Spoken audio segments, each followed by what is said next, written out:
Welcome to Mahadev coaching classes students. तो transportation human में human heart पढ़ने के बाद अगला टॉपिक हमारा ट्रांसपोर्टेशन इन प्लांट्स आता है। तो प्लांट्स में भी ट्रांसपोर्टेशन की जरूरत है। जैसे ह्यूमंस में ट्रांसपोर्टेशन की जरूरत थी, ब्लड हमारी पूरी बॉडी में ले आना पड़ता था जिससे हम फूड, ऑक्सीजन, इस तरह की सारी चीज़ें थ्रू ब्लड ही हमारी पूरी बॉडी में ट्रांसपोर्ट होती है। उसी तरह प्लांट्स को भी ट्रांसपोर्टेशन की जरूरत है। और प्लांट्स को ट्रांसपोर्टेशन में क्या जरूरत है बेटा? प्लांट्स को ट्रांसपोर्टेशन में water, minerals, amino acids, food, ये सब ट्रांसपोर्ट करना है। उन्हें भी ग्रो होना है, उन्हें भी डिजीजेस से लड़ना है, उन्हें भी और बढ़ना है, खाना बनाना है, तब जाके ये सारी चीज़ें कर पाएंगे। तो उसके लिए ट्रांसपोर्टेशन इन प्लांट में ट्रांसपोर्टेशन प्लांट के लिए भी ज़रूरी है। अब देख लेते हैं प्लांट में करना क्या क्या है। एक तो होना है उनमें transport of water and mineral, और दूसरा उनमें होना है ट्रांसपोर्ट ऑफ फूड। तो transport of water and mineral कौन करता है? Xylem tissue. दो तरह के मस्कुलर टिश्यूज होते हैं। तो transport of water and mineral करने वाला जो टिश्यू है वो है जाइलम टिश्यू। क्या लिखा है? Transport water and mineral. Xylem क्या करता है बेटा? Transport water and mineral.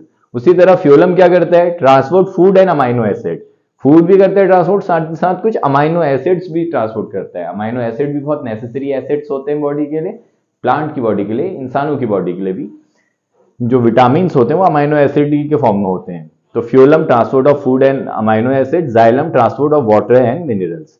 Flow is unidirectional. Xylem का फ्लो क्या होगा? यूनिडायरेक्शनल होगा। ये रूट से top most part of the plant की तरफ ही जाएगा, हमेशा नीचे से ऊपर की तरफ। कभी ऐसा नहीं होगा कि वाटर एंड मिनरल ऊपर से नीचे की तरफ आ रहे हैं।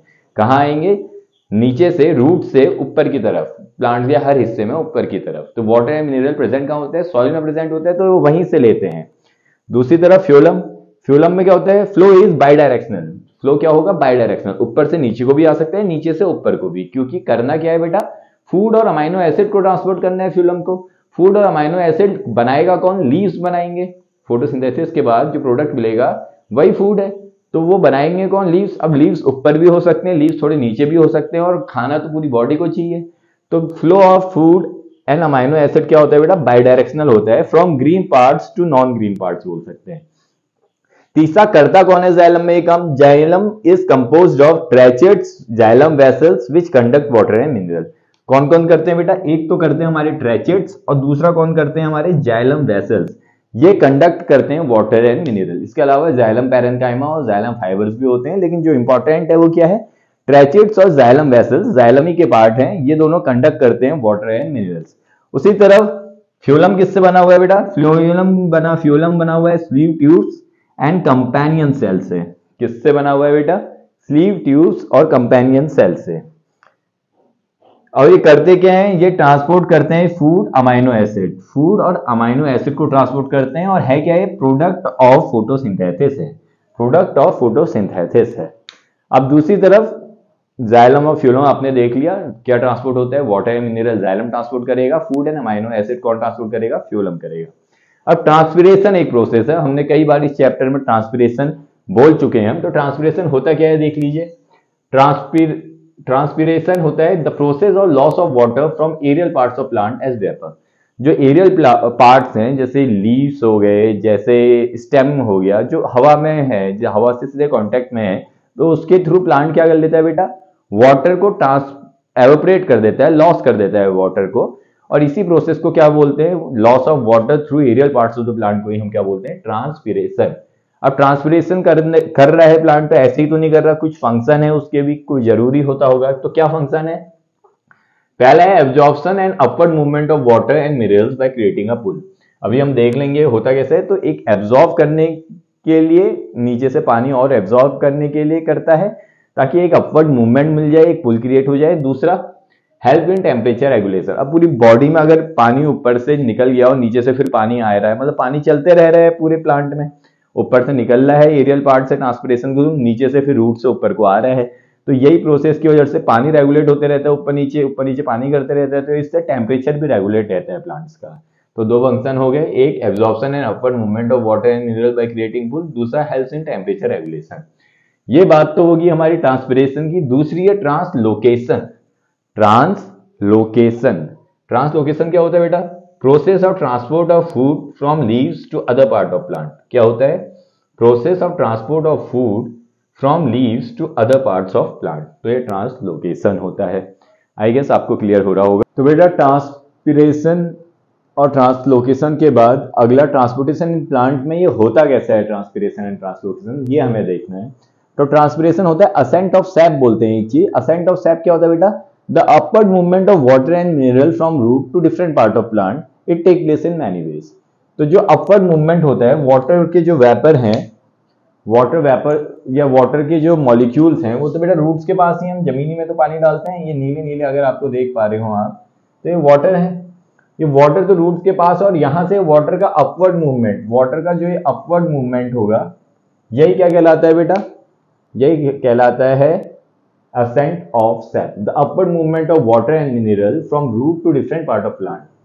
अब ये होता कैसे कैसे है बेटा? पहला तो होता है रूट प्रेशर से। कैसे होता है बेटा? पहला रूट प्रेशर से होता है। रूट प्रेशर क्या है?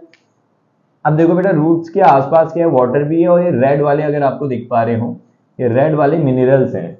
अब इनका कंसंट्रेशन बाहर ज्यादा है, अंदर रूट्स के अंदर कम है।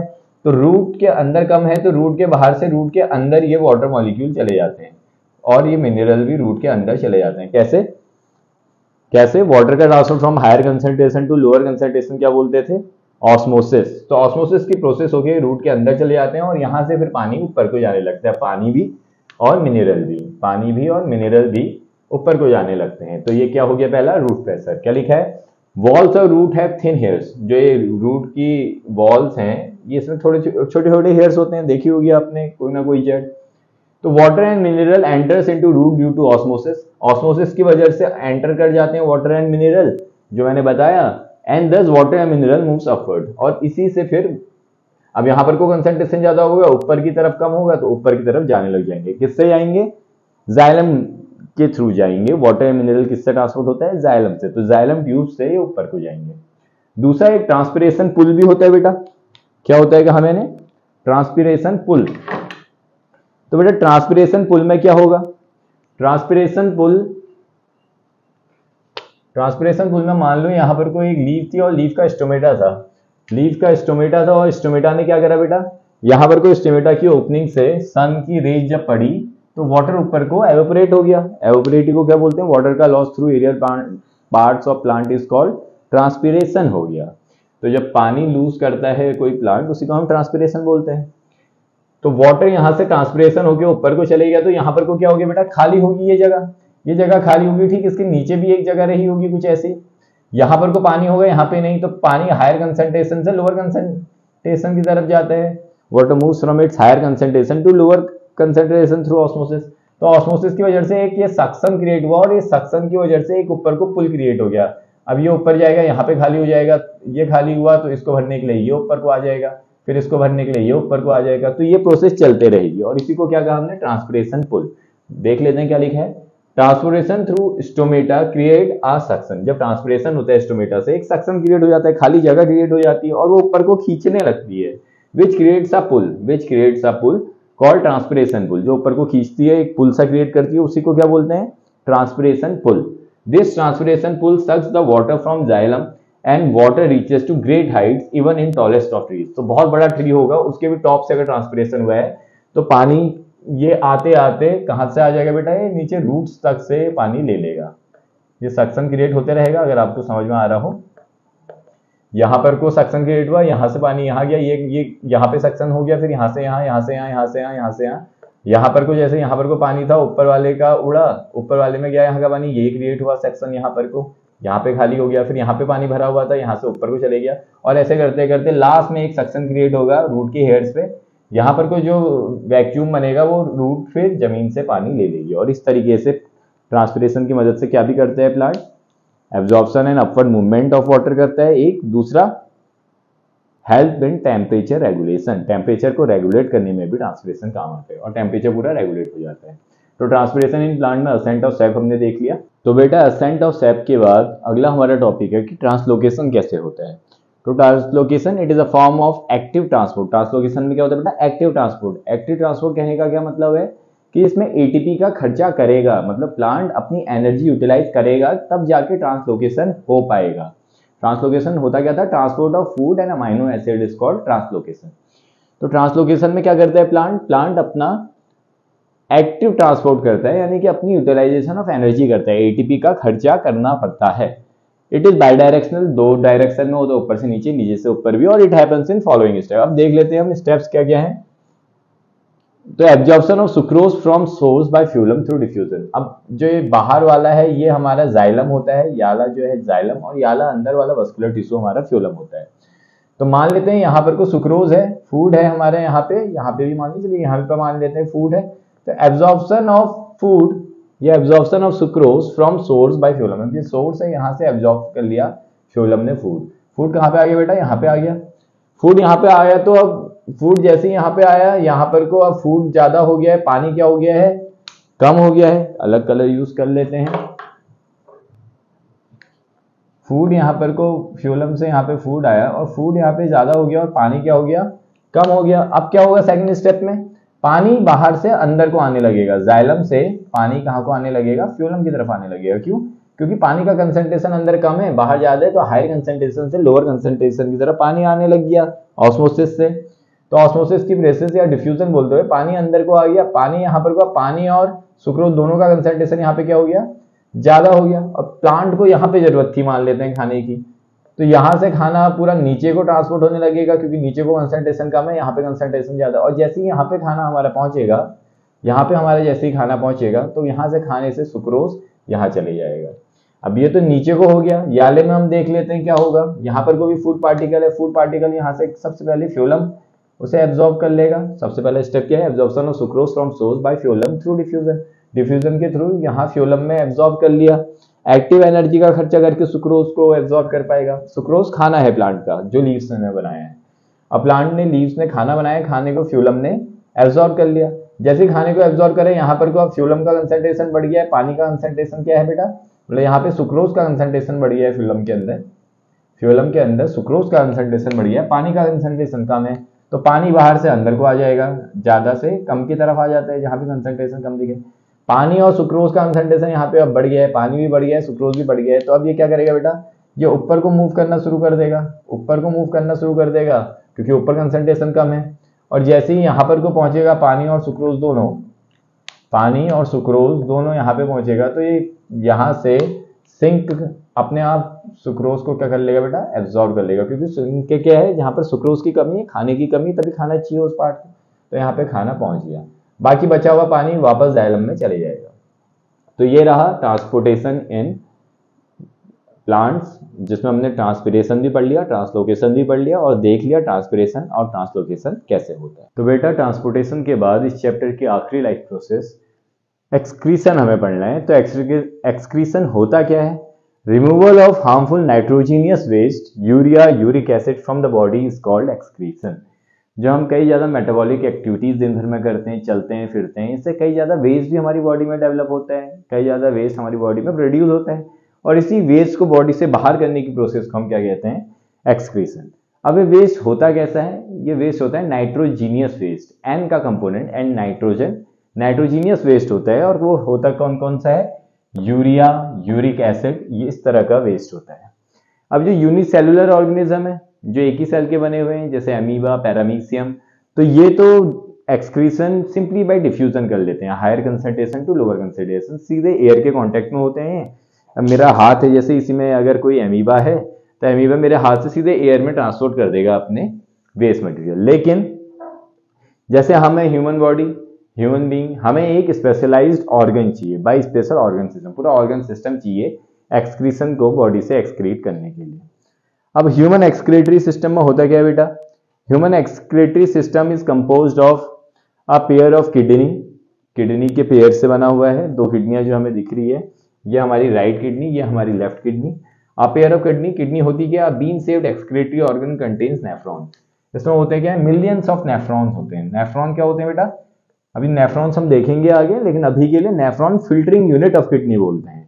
जो असली फिल्ट्रेशन होता है हमारी बॉडी में, ब्लड से नाइट्रोजीनियस वेस्ट जो हम बाहर करेंगे, ब्लड से जो नाइट्रोजीनियस वेस्ट बाहर करेंगे, वो करेंगे कौन, नेफ्रॉन। दोनों ही किडनी में है, और कितने, मिलियंस ऑफ नेफ्रॉन्स हैं, कई ज्यादा नेफ्रॉन्स हैं। दूसरा पेयर ऑफ यूरेटर, ये जो कौन पतली सी पाइप जैसी दिख रही होगी, यही यूरेटर है। दोनों यूरेटर ये करते क्या है बेटा, are tube which drain urine from kidney, kidney में बनती है यूरिन, यूरिन बनती क्या है हमारी, किडनी में बनती है, और किडनी से ये यूरिन को ले आता कौन है, यूरेटर, ले आता क्या है, यूरिनरी ब्लैडर में। अब तीसरा organ urinary bladder, urinary bladder करता क्या है, कलेक्ट करता है यूरिन और स्टोर करता है। अब जैसे ही ये ब्लैडर जो हमारा है, ये ब्लैडर किसके कंट्रोल में होता है, नर्वस सिस्टम के, मसल्स का बना हुआ है मस्कुलर सिस्टम, तो नर्वस सिस्टम हमारे ब्रेन के कंट्रोल में होता है। जैसे यहाँ पे प्रेशर बढ़ता है, वी अर्ज टू यूरिनेट, हमें यूरिन जाने की या यूरिन पास करने की अर्ज होती है, अंदर से प्रेशर बनता है और हम यूरिन पास करते हैं। पास किसके थ्रू करते हैं बेटा, यूरेथ्रा। क्या है चौथा ऑर्गन, यूरेथ्रा। यूरेथ्रा वो ओपनिंग है जिससे हम यूरिन को बॉडी के बाहर पास आउट करेंगे। अब ये ह्यूमन एक्सक्रीटरी सिस्टम को एक बार देख लेते हैं। एक तरफ वेना कावा, लॉन्गेस्ट वेन जो हार्ट तक भी पहुंची थी, वही यहाँ रेनल, मतलब वही यहाँ किडनी तक भी पहुंच गई है। तो वेना कावा क्या करेगी बेटा, किडनी से ब्लड लेके जाएगी, किडनी से ब्लड लेके जाएगी। वहीं दूसरी तरफ रेनल आर्टरी है हमारी, ये बगल वाली अरोटा, जो हार्ट से ले आ रही थी पूरे बॉडी पार्ट्स तक, वही अरोटा हमारी किडनी तक भी पहुंच गई है। और किडनी के अंदर क्या लाई है, ये ब्लड।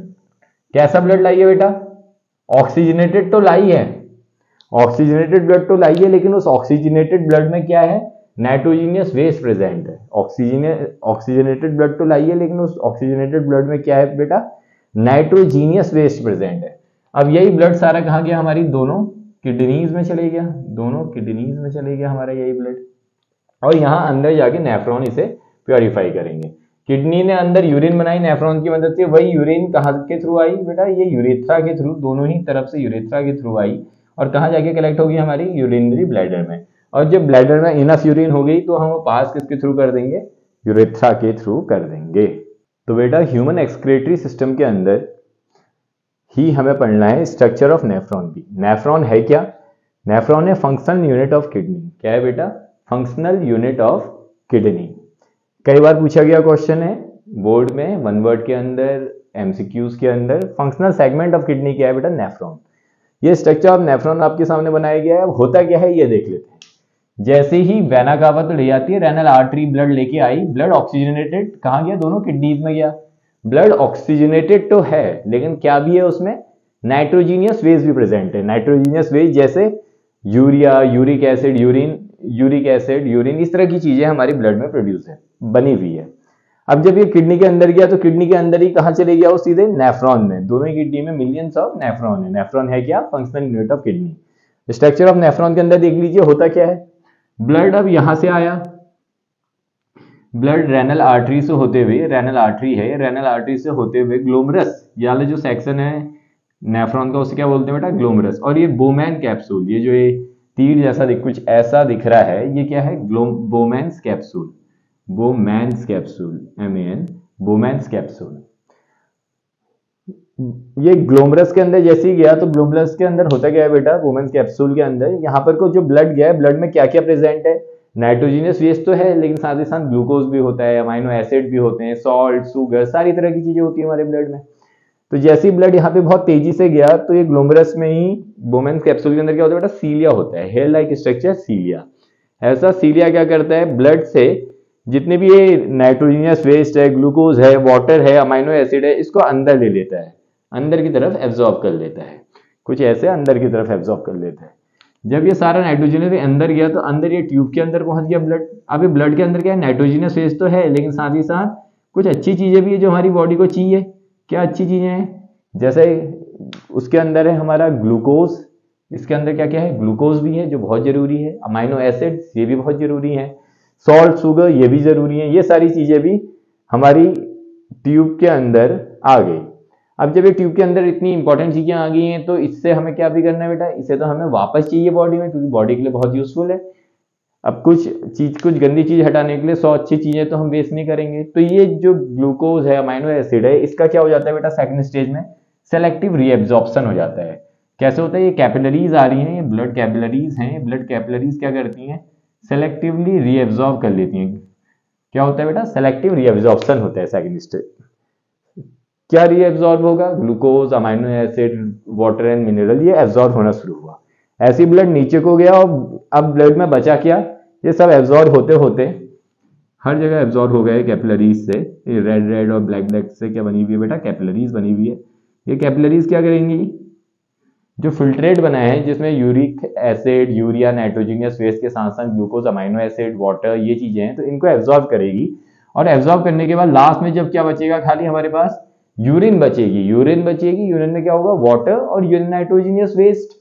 तो जो यूरिन बचेगी ये कहाँ चली जाएगी, कलेक्टिंग ट्यूब में चली जाएगी। किसमें चली जाएगी बेटा, कलेक्टिंग ट्यूब में चली जाएगी। अब ये जो कलेक्टिंग ट्यूब है इसमें आप देखो और भी ओपनिंग्स है। ये तो एक नेफ्रॉन था, ऐसा एक नेफ्रॉन यहाँ भी चिपकेगा, एक नेफ्रॉन यहाँ भी आएगा, एक नेफ्रॉन यहाँ भी, एक नेफ्रॉन यहाँ भी, एक नेफ्रॉन यहाँ भी। और ये ट्यूब भी बहुत लंबी होगी क्योंकि मिलियंस ऑफ नेफ्रॉन है। सब नेफ्रॉन अपना अपना फिल्ट्रेट भेजेंगे और जो सारा फिल्ट्रेट है कलेक्टिंग ट्यूब से होते हुए फिर किसमें ज्वाइन हो जाएगी, कलेक्टिंग ट्यूब यूरेटर में ज्वाइन हो जाएगी। किसमें, एक याला यूरेटर, एक याला यूरेटर, ये दोनों यूरेटर्स में जुड़ जाएगी। जब ये यूरेटर्स में कलेक्टिंग ट्यूब जुड़ जाएगी तो यूरिन यहां से होते हुए कहां पहुंच जाएगी, हमारे ब्लैडर में पहुंच जाएगी। और ब्लैडर से फिर जब भी प्रेशर हमारा बढ़ेगा थ्रू यूरेथ्रा हम उसे बॉडी के बाहर कर देंगे।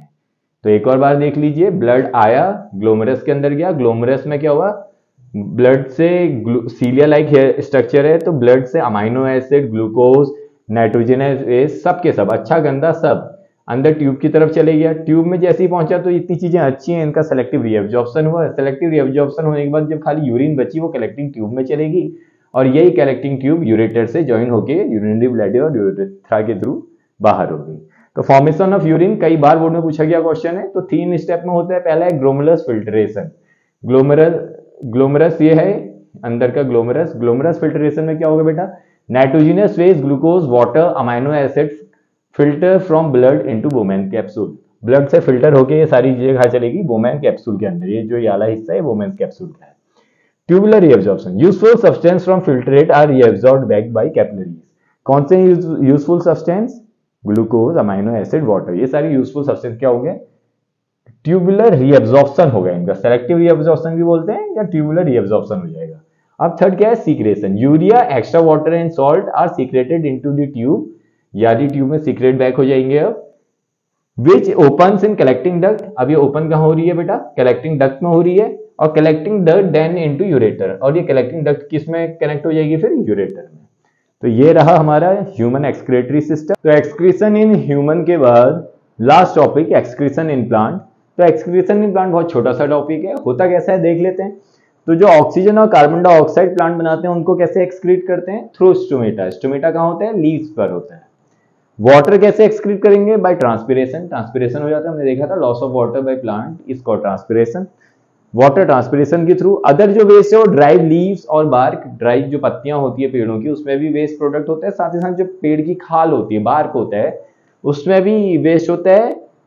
रेजिन एंड गम्स, जो रेजिन और गम चिपचिपा पदार्थ गम बनता है जिससे, वो भी पेड़ों से मिलता है, तो वो भी एक वेस्ट प्रोडक्ट की तरह होता है प्लांट के लिए। वो कैसे सीक्रेट करते हैं, बाहर कैसे करते हैं, ओल्ड जाइलम सेल्स में डालते हैं और ओल्ड जाइलम सेल खुद ब खुद बाहर आ जाते हैं। और सम अदर वेस्ट वो सॉइल में भी डिस्पोज कर देते हैं। तो एक्सक्रीशन इन प्लांट। और इसी के साथ हमारा ये चैप्टर लाइफ प्रोसेसेस कंप्लीट। मेरी कोशिश रहेगी कि दिसंबर से पहले सारे के सारे चैप्टर्स कंप्लीट करा दिए जाएं क्लास 10th, और कोशिश रहेगी क्लास 9 की भी। हमारे चैनल महादेव कोचिंग क्लासेस को आप लोग सपोर्ट करिए। अगर आपको वीडियो समझ में आए, लाइक, शेयर एंड सब्सक्राइब जरूर करिए, अपने दोस्तों को शेयर करिए। और फ्री ऑफ कॉस्ट आपको सारे चैप्टर्स मिलेंगे। साथ ही साथ कोशिश रहेगी कि आपको नोट्स भी मिले। उसके लिए एक टेलीग्राम ग्रुप भी बनाया जाएगा। धीरे धीरे इस चैनल से जुड़े रहिए, आपको अपडेट करा जाएगा। Thank you so much.